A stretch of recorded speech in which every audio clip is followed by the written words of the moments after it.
Cette dernière vidéo concernant le Castello Sforzesco de Milan sera consacrée à la période allant de 1466, date de la mort de Francesco Sforza, à l'année 1499, qui vit l'éviction de Ludovic le Mort, le dernier duc Sforza à régner sur Milan.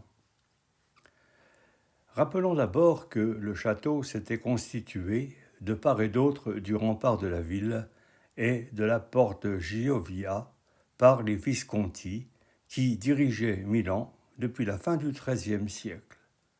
C'était une forteresse pouvant à la fois servir de refuge à la famille en cas de révolte des Milanais, mais aussi de base de départ pour reconquérir la cité. Rappelons également qu'à la mort du duc Filippo Mari en 1447 et après l'instauration de la République ambrosienne, le peuple de Milan, par haine de la dictature des Visconti, avait démoli une grande partie de cette forteresse. Ce furent les Sforza qui effectuèrent sa reconstruction. Dans un premier temps, Francesco Sforza, comme je l'ai montré dans ma précédente vidéo, fit réédifier les murs extérieurs et les tours défensives. Il est probable qu'il fit également reconstruire la porte Giovia et l'ancien rempart de la ville qui séparait le château en deux parties, une partie donnant sur la ville et l'autre ouvrant sur la campagne. Il est probable aussi qu'il fit reconstruire un mur transversal coupant en deux la partie campagne du château. Ce mur avait été probablement érigé par le dernier duc Visconti, Filippo Maria. Celui-ci avait établi sa résidence dans le réduit ainsi créé, appelé Rocetta. Cet homme intrabilaire s'y était enfermé par peur d'un éventuel attentat.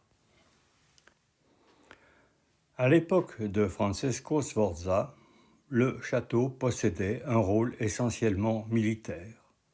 Le duc avait en effet préféré, pour des raisons politiques, s'installer dans la résidence ducale de Larengo, au centre de la ville. Seule la tour du Castellano était occupée. Là résidait le châtelain ainsi que la garnison ducale. La tour servait aussi de prison. Une seconde phase de travaux vit la transformation de la forteresse en résidence ducale. Ce fut le fait des successeurs de Francesco Sforza et d'abord de son fils Galeazzo Maria, qui décida de transférer sa résidence dans le Castello et d'y construire ses appartements. Les travaux furent menés tambour battant pour que le château soit habitable à l'occasion de son mariage avec Bonne de Savoie en 1468. Galeazzo Maria fut assassiné en 1476. Son fils, Gian Galeazzo, n'ayant que 7 ans, ce fut Bonne de Savoie qui devint régente. Cependant, Bonne de Savoie se heurta très vite à l'ambition du frère du duc défunt, Ludovic, dit le Mort. Pour s'en prémunir, Bonne de Savoie se fit construire une tour où elle pourrait se réfugier. Les inquiétudes de Bonne de Savoie se concrétisèrent. Ludovic le Mort l'obligea à lui remettre la régence et le tutorat du jeune duc. En 1494, Gian Galeazzo mourut à l'âge de 25 ans. Ludovic se fit alors proclamer duc et fut à l'origine de nouveaux aménagements de la résidence. Celle-ci prit alors son aspect actuel, celui que l'on peut visiter, avec 2 ensembles résidentiels principaux, la Rocetta et le palais ducal. Ces préalables historiques et généalogiques établis, je peux maintenant aborder la description de la partie résidentielle du Castello. Celle-ci prendra la forme d'une visite virtuelle. Entrons par la porte dite du Filaret. On se retrouve alors dans la vaste cour rectangulaire appelée cour d'armes. Devant nous se déploie l'ancien rempart, ayant autrefois ceinturé la ville, et qui nous masque pour l'instant la partie campagne où se trouvent les deux résidences des Sforza. Au centre de ce rempart se trouve la porte Giovia, qui relie les parties ville et campagne du château. Près de la porte Giovia s'élève la tour de Bonne de Savoie, construite dans le coin sud-est de la Rochetta par la régente après l'assassinat de son mari. Suit un mur continu surmonté d'un chemin de ronde couvert sur Magicoulis. C'est adossé à ce mur de l'ancien rempart que se trouve la cour de la Rochetta. Il comporte une ouverture précédée d'un pont-levis qui était autrefois la seule entrée vers cette cour. Au-dessus des deux rainures permettant de manœuvrer le pont-levis, un bas-relief figure les armes des Visconti et des Sforza, le biçonnet et l'aigle impérial. Passé cette porte, on se trouve dans un autre univers, celui d'un palais Renaissance. Cet ensemble paraît à première vue comporter une architecture semblable. Ce n'est pas le cas. En fait, deux types de structures apparaissent. C'est ce que montre le plan de la Rochetta. Au nord et à l'est s'élèvent deux bâtiments d'habitation adossés au rempart. Ils comportent une façade rythmée par des moulures horizontales de briques. Au premier niveau se trouve un portique dont les arcades sont soulignées par une fine moulure de briques.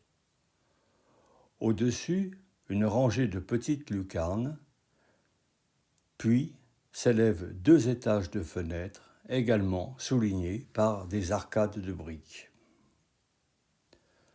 Une coupe ouest-est, dessinée par Luca Beltrami, l'architecte ayant été en charge de la restauration du palais à la fin du XIXe siècle, montre l'organisation interne du bâtiment résidentiel.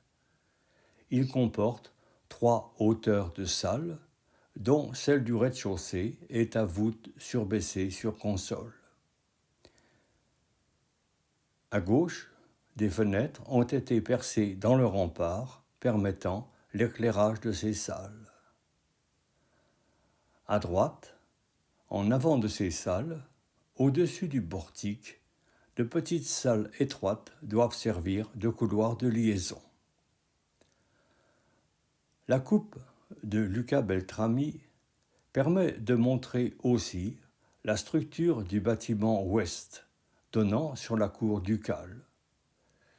Ce n'est qu'un plaquage comportant des pièces étroites établies au-dessus du portique. Ce bâtiment est facilement reconnaissable du fait qu'il comporte de petites lucarnes au niveau supérieur de la façade qui donnent sur le chemin de ronde et rappellent l'origine défensive du réduit de la Rochetta. Le bâtiment sud, accolé au rempart, donnant sur la cour d'armes, est également un plaquage. Il ne comporte pas de portique. Par contre, il est pourvu d'un machicoulis sur console, donnant sur un balcon qui court tout le long du bâtiment. Lors de la restauration du XIXe siècle, les décors des voûtes d'arêtes des portiques ont été reconstitués. Ils représentent des soleils rayonnants, dont certains sont ornés de l'emblème des Visconti, repris par les Sforza, le biçonnet, le serpent recrachant un enfant qu'il avait avalé. De même, sont apparues sur les murs des traces de peinture à base de losanges. Afin de relier les deux composantes résidentielles du Castello, la Rochetta et le Palais ducal, les Sforza firent creuser une porte dans le mur ouest de la Rochetta. Lorsqu'on passe cette porte, on se trouve dans une cour centrale, bordée sur trois côtés, vers l'est, par une architecture purement militaire, se composant du rempart intérieur de la porte du Barccio, du rempart extérieur de la Rochetta et du complexe défensif reliant la tour de Bonne de Savoie et la porte Giovia. Par contre, la cour centrale est ouverte vers l'ouest sur le palais ducal de style Renaissance. À cet égard, coexistent deux architectures totalement dissemblables, formant un singulier contraste. Suivons d'abord, au moyen de photos, les trois ensembles fortifiés. Au nord, le rempart intérieur de la porte du Barccio donne sur la cour par une porte pourvue d'une herse et d'un pont-levis, comme en témoignent les deux rainures de part et d'autre de l'armoirie des Visconti Sforza. Le mur extérieur de la Rochetta, surmonté de son chemin de ronde, comporte en son milieu la porte reliant la Rochetta et la cour centrale. Au sud s'élève le mur extérieur de la Rochetta, la tour de Bonne de Savoie et l'escalier menant au chemin de ronde de la porte Giovia. Le quatrième côté de la cour centrale s'ouvre sur le palais ducal. Le palais comporte un corps central cantonné de deux ailes latérales. À l'intérieur de l'espace en U ainsi formé est aménagé un jardin orné en son centre d'une pièce d'eau longitudinale. À première vue, l'architecture de ce palais paraît ordonnée, homogène et équilibrée. En élévation, le palais se compose de deux niveaux. Le niveau supérieur est d'architecture uniforme, avec une rangée de fenêtres cintrées, encadrées par des montants et des arcatures de briques. Cette rangée de fenêtres est disposée au-dessus d'une moulure qui court tout le long des trois façades. En dessous, une autre moulure de briques sépare les deux niveaux. Les façades intérieures des deux ailes présentent le même aspect que celles du niveau supérieur. Par contre, la façade inférieure du corps central comporte un portique à arcades semblable à ceux de la Rochetta. L'aile nord est terminée par une loggia, précédant l'escalier de montée vers l'étage. Son style est typique de la Renaissance. Cette unité de style ne se retrouve pas sur le plan, car le palais ducal dut s'adapter à la configuration de la fortification. D'abord, il fallut intégrer la tour des Fauconniers dans le corps central. Ensuite et surtout, il fallut tenir compte qu'au nord, l'espace était limité entre la tour et le rempart de la porte du Barccio. Les architectes trouvèrent la parade en créant deux bâtiments accolés, l'un encastré entre la tour et le rempart, l'autre en avant, afin de créer l'aile nord du palais et ainsi de respecter la symétrie avec l'aile sud. C'est dans cette partie nord que se trouvait le palais proprement dit. Il n'en reste que peu de choses, à l'exception des plafonds à voûte à lunettes qui permettent de différencier quelques salles. Celles que je présente sont situées au rez-de-chaussée. La première salle est la salle dite des Colombes, dans laquelle étaient dessinés des soleils contenant des colombes ainsi que l'inscription à bon droit.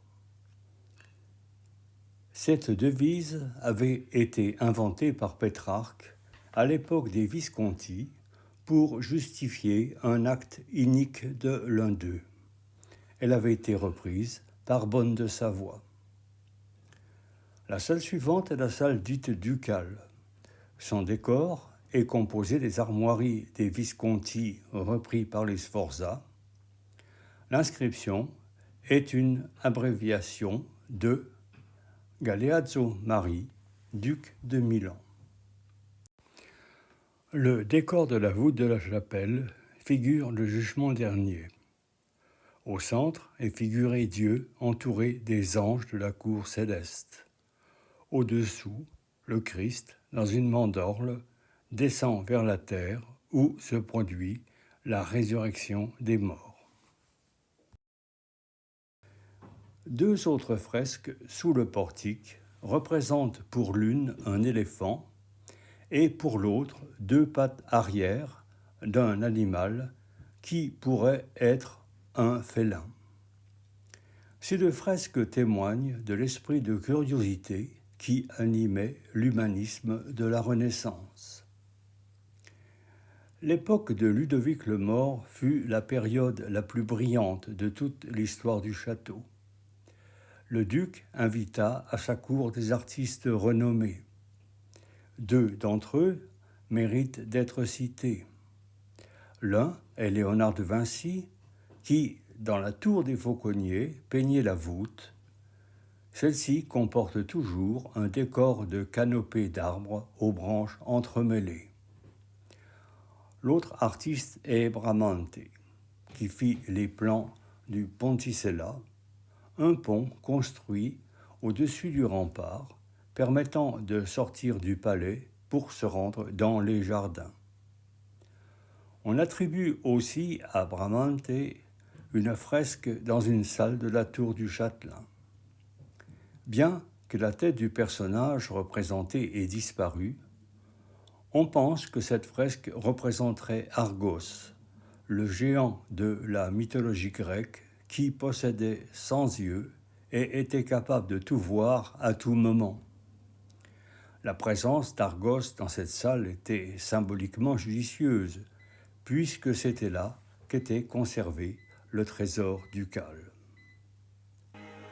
Après la déposition de Ludovic le Mort, le château subit un long déclin, devenant une caserne française, puis espagnole et autrichienne. C'est seulement à la fin du XIXe siècle que l'on décida de le restaurer. L'architecte Luca Beltrami, chargé de cette restauration, lui redonna l'aspect qu'il possédait à l'époque des Sforza, en sauvegardant l'essentiel de ce qui subsistait. Cette restauration intelligente permet aux visiteurs de se replonger dans l'ambiance de la Renaissance à l'époque de la fin du XVe siècle.